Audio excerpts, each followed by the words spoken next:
सरसों के खेतों से घिरा हुआ एक छोटा सा गांव था। नाम था धनपुर, जहां लोग मेहनत करते थे, लेकिन किस्मत हमेशा उनका साथ नहीं देती थी। उसी गांव के किनारे एक टूटा फूटा सा कच्चा घर था, जहां रहती थी सीमा, उसका पति रघु और उनका एक छोटा सा बेटा चिंटू। घर में एक दुबली पतली बकरी थी, जिससे थोड़ा बहुत दूध मिलता था, लेकिन उससे सिर्फ घर का गुजारा ही मुश्किल से हो पाता था। सुबह का समय, सीमा हाथ में दरांती लेकर जंगल की ओर जा रही होती है। सीमा थकी हुई आवाज में खुद से बोलती है, हे भगवान, कब तक ऐसे ही गुजारा होगा? एक बकरी से क्या होता है? सीमा हर रोज जंगल जाती, हरी भरी पत्ते काटती और अपनी बकरी के लिए चारा लाती। जंगल के अंदर एक पुरानी पेड़ के पीछे एक चमकती हुई हिरनी खड़ी थी। उसकी आंखों में अजीब सी चमक थी, जैसे वो कोई साधारण जानवर ना हो। जादुई हिरनी धीरे से, ये औरत कितनी मेहनती है, मैं कई दिनों से इसे देख रही हूँ, लेकिन इसके पास इतना कम है, क्या मैं इसकी मदद करूं? वो कोई साधारण हिरनी नहीं थी, वो एक जादुई आत्मा थी जो जरूरतमंद लोगों की मदद करती थी। हिरनी निर्णय लेती है। हाँ, अब समय आ गया है। अचानक तेज रोशनी फैलती है और वो हिरनी एक सुंदर दूध देने वाली बकरी में बदल जाती है। सीमा पत्ते काट रही होती है, तभी पीछे से आवाज आती है। जादुई बकरी बोलती है, हे दयालु औरत। सीमा डरकर पीछे मुड़ती है। सीमा हैरान, ये कौन बोला? मैं हूं तुम्हारे सामने। सीमा घबराकर बोलती है, अरे बकरी इंसानों की तरह बात कर रही है। मैं सपना तो नहीं देख रही? डरो मत, मैं एक जादुई बकरी हूँ। अगर तुम मुझे अपने घर ले जाओ तो मैं तुम्हें इतना दूध दूंगी कि तुम्हारी सारी गरीबी खत्म हो जाएगी। सच? क्या तुम सच में हमारी मदद करोगी? हाँ, लेकिन बदले में बस प्यार और चारा चाहिए। सीमा की आंखों में उम्मीद की चमक आ गई। ठीक है, तुम मेरे साथ चलो। शाम का समय, रघु बाहर बैठा है। रघु बोलता है, अरे सीमा, तुम आज देर से आई और ये नई बकरी कहाँ से ले आई? ये कोई साधारण बकरी नहीं है, ये जादुई है। अरे पागल हो गई हो क्या? बकरी भी कभी जादुई होती है? बकरी गंभीर आवाज में बोलती है। मैं सच कह रही हूँ। रघु चौंक जाता है।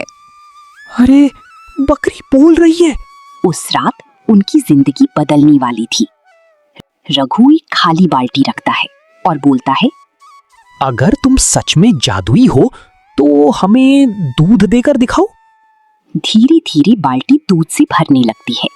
सीमा खुशी से, रघु देखो, सच में हमारी किस्मत बदल गई। उस दिन के बाद हर सुबह हर शाम उनके घर में दूध की कभी कमी नहीं हुई। पास में रहने वाला भीखू सब देख रहा था। भीखू मन में, एक बकरी से इतना दूध? कुछ तो गड़बड़ है, मुझे इसका राज पता करना होगा। और यहीं से शुरू होती है लालच, साजिश और खतरे की कहानी। धनपुर गांव में अब एक ही चर्चा थी, सीमा और रघु के घर की बकरी, जो हर रोज बाल्टियों भर दूध देती थी। लेकिन जहां खुशहाली होती है, वहीं किसी के मन में लालच भी जन्म लेता है। रात का समय, भीखू का घर। भीखू चिंतित होकर बोलता है, सरला, कुछ तो गड़बड़ है। रघु के पास तो पहले एक ही बकरी थी। सरला बोलती है, तो अब क्या हुआ? अब वो रोज बाल्टी भर भर के दूध बेच रहा है। इतना दूध एक बकरी नहीं दे सकती। तो जरूर कोई जादू है, तुम जाकर पता करो। हाँ, और अगर कोई राज है तो वो अब मेरा होगा। भीखू के मन में अब सिर्फ एक ही बात थी, कैसे भी करके उस बकरी को हासिल करना। अगली सुबह रघु बकरी को जंगल ले जा रहा है। आओ मेरी प्यारी, आज तुम्हें अच्छा चारा खिलाऊंगा।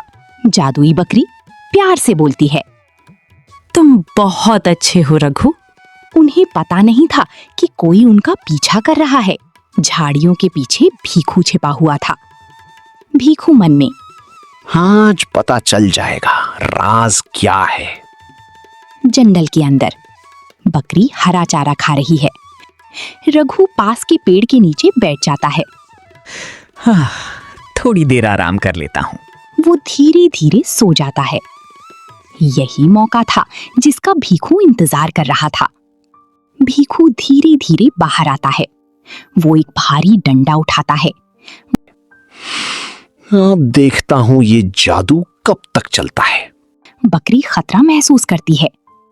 बकरी चिल्लाकर बोलती है, रघु बचाओ। रघु नींद से उठते हुए, क्या हुआ?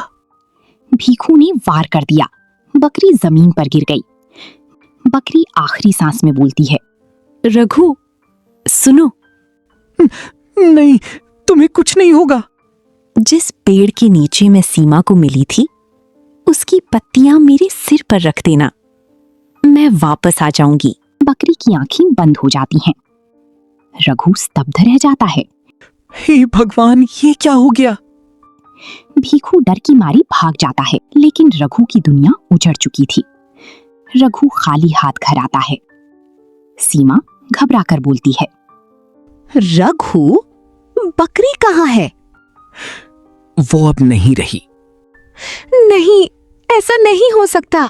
घर में मातम छा गया। छोटा चिंटू भी रोने लगा। रघु अचानक बोलता है, रुको, उसने कुछ कहा था। क्या? उस पेड़ की पत्तियां जहां वो तुम्हें मिली थी। उम्मीद की एक छोटी सी किरण फिर से जाग उठी। तेज हवा चल रही थी, हल्का अंधेरा। रघु दौड़ता हुआ उसी पेड़ के पास पहुंचता है। वो जल्दी जल्दी पत्तियां तोड़ता है। भगवान, बस एक बार। वो बकरी के पास पहुंचता है। धीरे धीरे पत्तियां उसके सिर पर रखता है। तेज रोशनी फैलती है। बकरी आंखें खोलते हुए, रघु तुम वापस आ गई। मौत भी उस जादुई शक्ति को नहीं रोक पाई। अब सावधान रहना, हमारे आसपास खतरा है। भीखू दूर से सब देख रहा था। भीखू हैरान होकर सोचता है, मैंने तो इसे मार दिया था, फिर ये जिंदा कैसे? उसकी आंखों में फिर से लालच आ जाता है। अब तो ये बकरी मुझे हर हाल में चाहिए। लालच अब और भी खतरनाक हो चुका था और अगली चाल और भी खतरनाक होने वाली थी।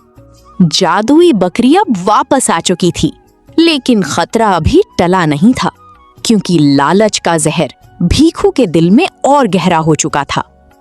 अगली सुबह हल्की धूप, गांव में चहल पहल। रघु दूध लेकर गांव के मुखिया के घर जा रहा होता है।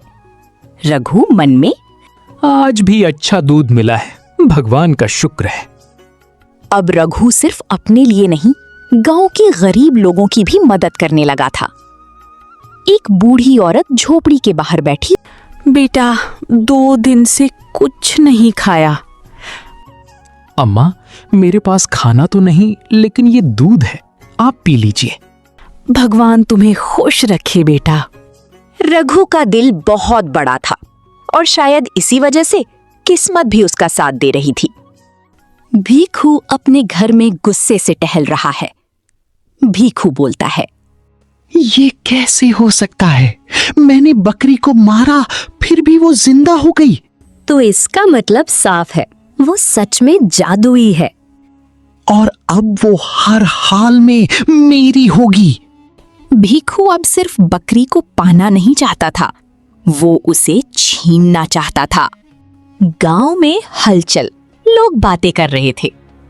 गांव में अब जादुई बकरी की चर्चा फैल चुकी थी और ये बात पहुंची गांव के लालची मुखिया धनराज तक। मुखिया धनराज बोलता है, अगर ये सच है तो वो बकरी अब मेरी होगी। मुखिया अपने आदमियों के साथ रघु के घर पहुंचता है। मुखिया बोलता है, रघु, मैंने सुना है तुम्हारे पास एक खास बकरी है। जी, वो भगवान का दिया हुआ है। मुझे दिखाओ। रघु बकरी के पास ले जाता है। क्या ये सच में जादुई है?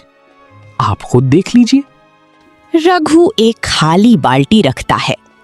बकरी मन में, अगर इससे किसी का भला होता है तो मैं तैयार हूं।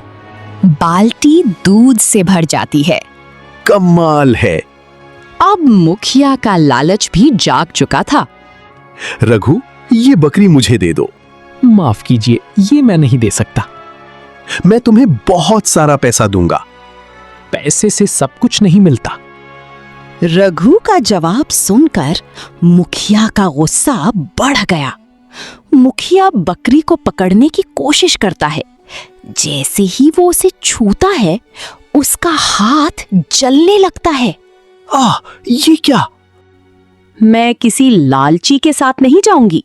ये कोई साधारण बकरी नहीं थी, ये न्याय करने आई थी। मुखिया, तुमने गरीबों की जमीन छीनी है। मुझे माफ कर दो। अगर सच में माफी चाहते हो तो सबकी जमीन वापस करो। सच के सामने अहंकार टूट ही जाता है। गांव के लोग इकट्ठा होते हैं।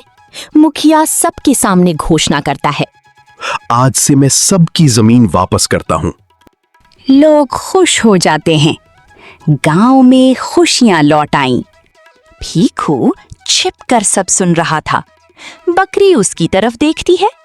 बकरी बोलती है, और तुम भीखू, सच सामने आ चुका है। मुझे माफ कर दो, मुझसे गलती हो गई। तुमने लालच में अंधा होकर गलत किया। भीखू को अपनी गलती का एहसास हो गया। शाम का समय, हल्की हवा। बकरी बोलती है, रघु, सीमा, अब मेरा काम पूरा हो गया।